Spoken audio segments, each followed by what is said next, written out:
Well, I'm feeling a heck of a lot more optimistic about this BMS Pro 125 I've got here.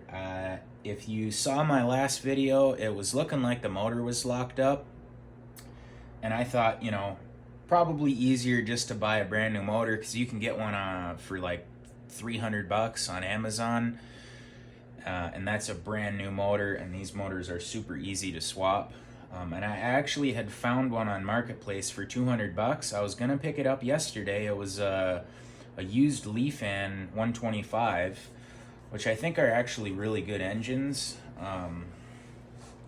But then the guy just totally flaked on me. So I was like, all right, I guess I'm tearing this motor down. And so, yeah, let me take you in here and kind of show you where I am at. So,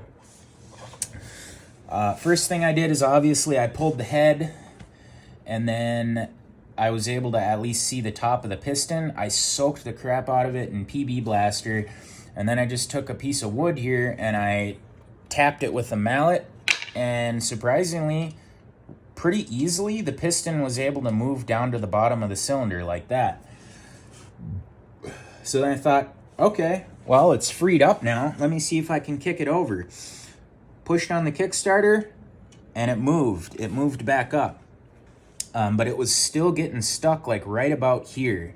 And then I tried to kick through it. I put pretty much my whole body weight on the Kickstarter. It was not moving. So something was getting stuck like right about here. And so I went ahead and just pulled the whole cylinder off. And when I pulled it off, I looked, and everything on top of where the piston was just rusted and corroded. Fortunately, it was mainly just surface rust, and I was able to hone this out pretty good. Now it actually looks really decent. I'm sure we'll get good compression with that. It's got a nice little crosshatch on it now. So, and then I also went ahead and I pulled the stator cover. I was going to pull the stator out so I could kind of get into the inside of the lower end of the motor, but these screws on the stator are completely locked up, so I don't think I'm going to be able to get this stator off without like an impact screwdriver or something. So I'm hoping and praying that that stator is still good. It's still got a really strong magnetic field here, so I'm thinking we're probably still going to have a spark, so hopefully we won't have to worry about that. But yeah, once I got to that point, I just pulled on the cam chain here, and I'll be damned if it wasn't completely freed up. And I mean, it's really smooth now. It's got perfect, it goes all the way through the stroke. I went through the stroke a bunch of times.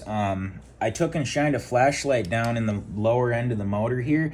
Nothing appears to be broken or missing. So our rod and our crankshaft all appear to be okay. There's really not much play in it, not more than normal at least. So yeah, I think this motor's gonna be okay. I'm gonna go ahead and throw the cylinder and the head back on, get it timed, and then next video is probably gonna be me seeing if it'll fire up. So yeah, thanks guys for watching, and then I'll see you in a little bit.